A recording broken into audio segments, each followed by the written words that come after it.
I was listening to Blind Mike. Who's that guy? Sounds cool. It's not me. Good evening, everyone. Good evening. Absolute pleasure to be here. It's a really big deal for us. But I mean us, Black people from Newfoundland and Labrador. It's not a lot of us. Before I came here, we had a meeting and to discuss whether it was okay to let people know that we exist. And they were like, yeah.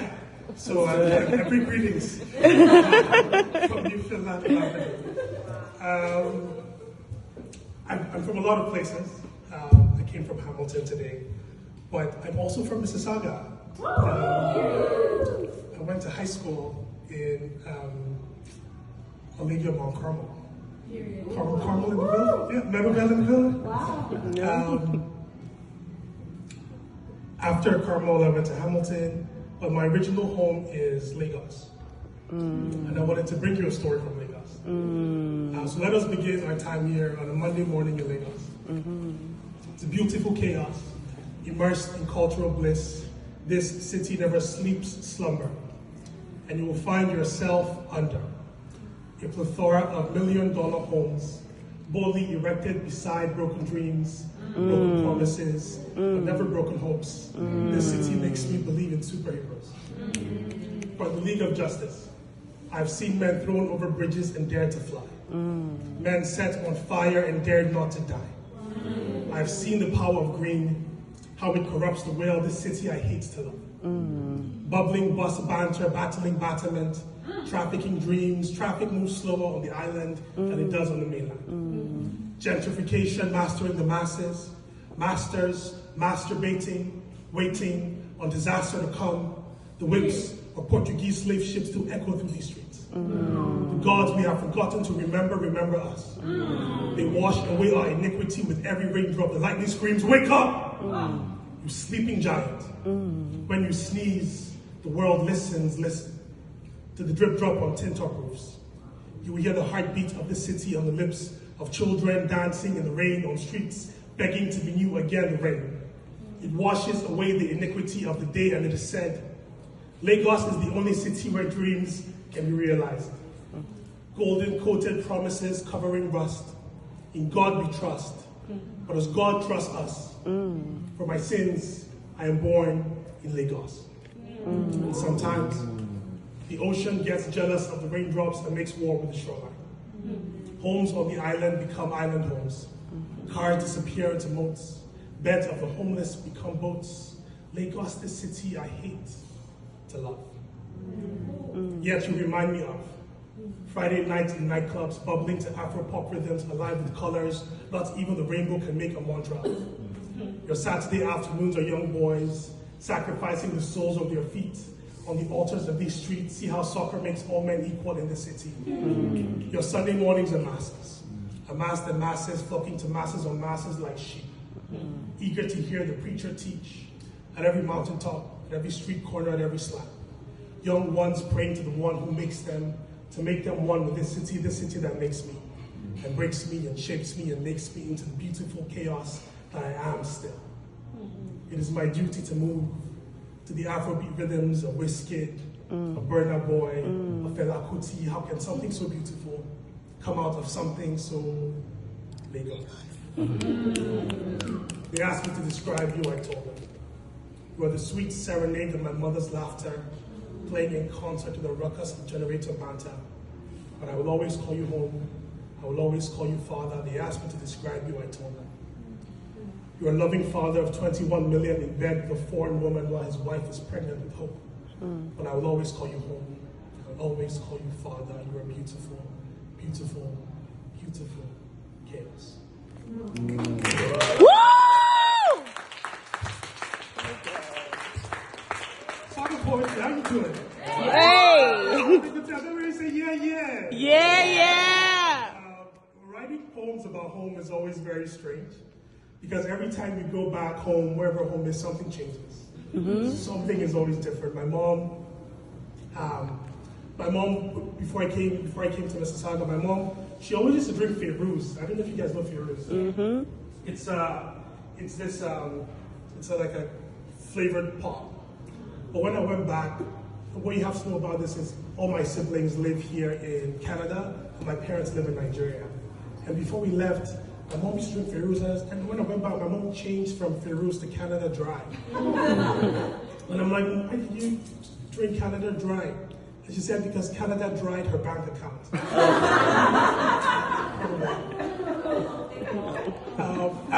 Anybody have a Nigerian friend?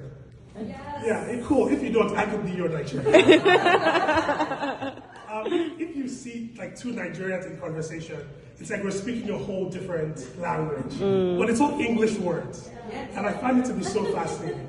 For example, this word, how far. I don't know if how far, it's like how and far. How you doing? How you doing, yeah. Right, and the response is like, I'm okay, I'm doing okay. But there's this word, one of my favorite Nigerian words.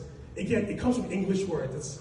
It's called see finish. It comes from the word see and finish. But it means something completely different. Let me explain.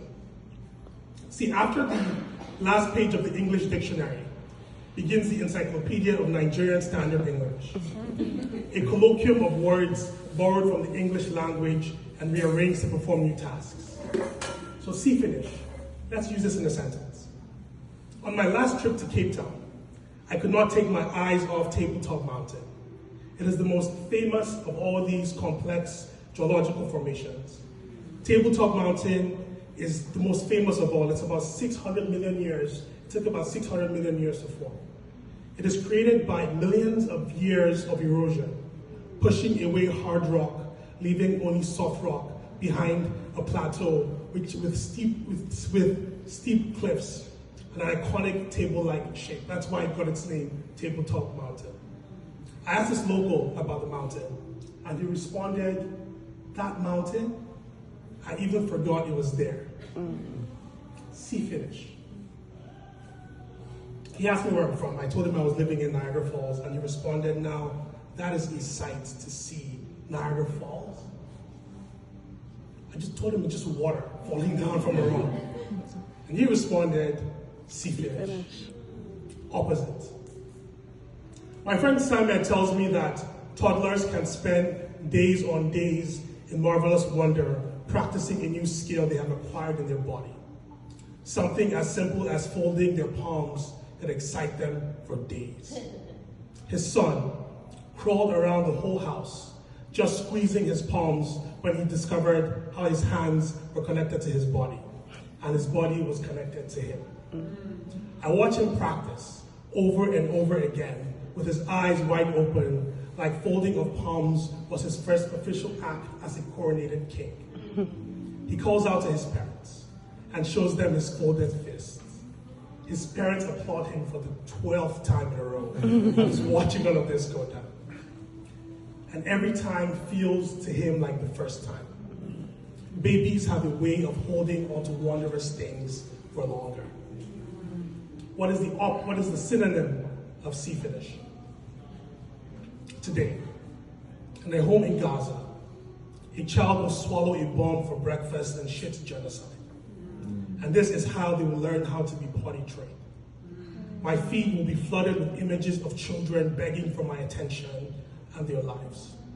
What is the emoji for I cannot see this anymore? What is one more death in the field of burning bodies? Genocide is a venomless snake, a bite that had since lost its poison, a numbing, its cruel anti-venom. So many Palestinians have died, I have come to think this is what they are expected to do. Their death will be a sweet nothingness for me. I see my friends wail, and I wonder if this is what I must do too. It is a wailing thing, a brutal wailing thing, for a person to be fed bombs for breakfast. It is a brutal wailing thing, for the world not to stop and sing, do you not see people who are dying? Why am I not incinerated with rage? You can stare at a suffering person for so long you forget they are there. See finish. Definition. Overexposure that leads to numbing. Over familiarity that leads to neglect. A kind of optical illusion. a sickness of the cataracts, a deficiency in the beholder of the beauty, that by staring at beauty for so long you forget it is there, that by knowing something so intimately you forget it is divine. Today, I fold my fist again, but this time I remember to marvel. I hold it to my chest. I promise myself in my silence, I will not watch Palestinians be killed and feel nothing. I will not forget they are there. Spell, see, finish. Use it in a sentence.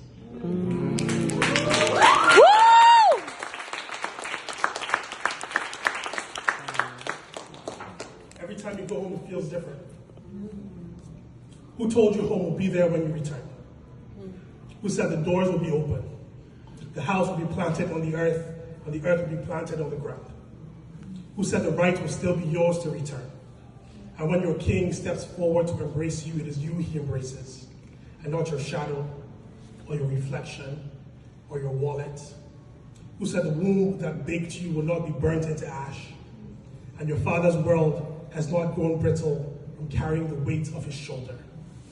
Who told you you will be the first to return, and the ones who have come before you have not gone mad, looking for themselves? Who told you when you come home, home will not be on fire, and you will not be on fire too?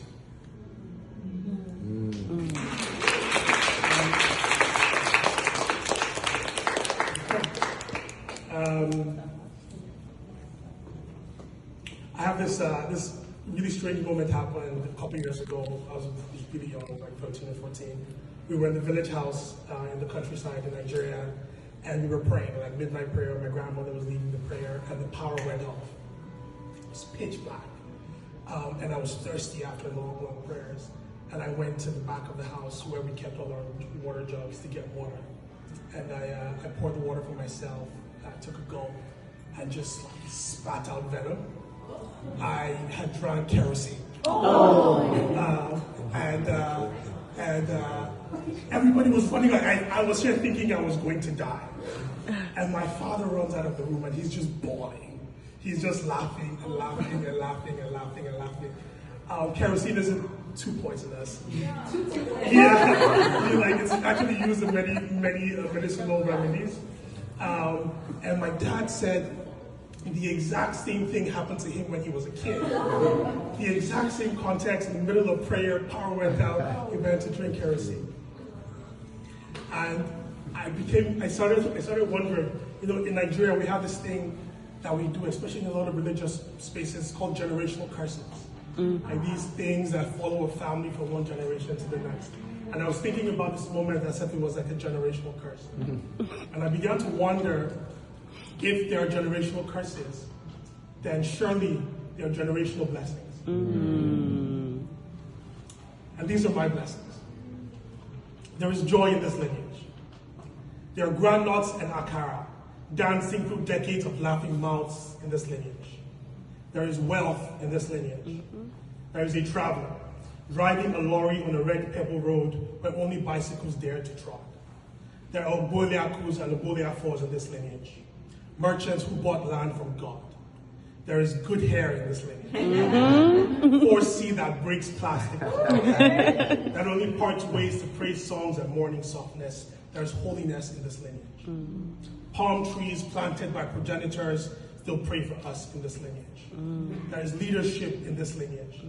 This is why our names are Eze and Ibe, king and community. There is Ogologondu, long life in this lineage. All the women in this lineage carry their grandchildren's children. Women from Odenkume, who live as old as rocks. There's Swagger and Ogaraya in this lineage. Women as precious as the feathers on their father's red caps. There are scholars in this lineage, daughters with doctorates, studied sons, masons and poets, judges and healers, headmistresses and chiefs who cook with laughter. There are McFoys and Onochis and Mbas, Iwus, Ezekus, Ilokasias and Arumas in this lineage. We go hunting with our cousins and come home with the forest. We greet them and all the names in our blood. Ibe and Eze, Ugu and Okpara, Umwebubim, Udenkume, Afikwa Uzuwani. We greet the holy ones of their land and sky. We beat the drums of our generational blessings. Call out the life that flows through us. Do you not hear your drums playing? Will you not play yours too? Woo! I hope you guys are having a good time. Yeah. Before I go, I just want to give a big shout out to all the first-time poets. You know, Tahir, you probably know this, right? These guys are like, oh, it's my first time, and they come out and just blow everybody. You guys are cheats. I don't change Pampers. I pamper. Daddy is for punishment. Uncle is for enjoyment. Mm-hmm. They say the best part about being an uncle is popping in for a quick visit after 5. I say the best part about being an uncle is living in the village it takes to raise the child. Today the floor is lava, and you are riding on my back. I know you're about to say something silly because you giggle before you ask, Uncle Chukky, where is your girlfriend? I flip you onto my shoulder, blow your raspberry into your stomach and whisper ferociously into your ear, Bujuju Calabar chase her away. You litter laughter on the floor and you forget to pick it up. And this is when I see the traces of my uncles scattered on your face. I see their full noses, their bushy brows, their impatient hairlines. Dear child, though you come from love, you can bank on. You come from men who spend time and pay attention. Men who lost everything but still gave everything they had. This love is long and mighty, like good credit. And this is richness. You come from uncles who carried me on their back, and this is how I learned to carry you on mine. Back right to how we pay it forward. It is a check that never bounces. The family trust is the family's trust, and this is richness. You come from aunties who fortified you in prayer, from a grandmother who planted udara seeds when you were born, and plucked its first fruit for you, preparing your life for sweetness. You come from a generation that awaited your return, from a lineage that stretches taller than palm, from a name more precious than truth, and this is richness. So call me Rich Uncle.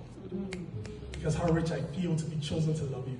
How rich I feel for you to be placed in my arms by a brother without a name. To be called to sing you a song by a sister without my blood. How rich I feel to love you. As if we shared the same name, or blood, or uncles. How rich I feel to watch you discover your hands and dance. To watch you discover your feet and marvel. How rich I feel to lift you in the sky and wipe your vomit off my shirt. So yes, come my child, ride your uncle's sturdy back. Know that as I lift you up, I am being lifted up by a generation of mighty uncles. I hold you up to the sky, spin you around like Simba in the Lion King. You're behind staring at my face. Know that if you make a mess, I'll simply return you to your father. Because this is where my love ends. Because I don't change Pampers. I pamper.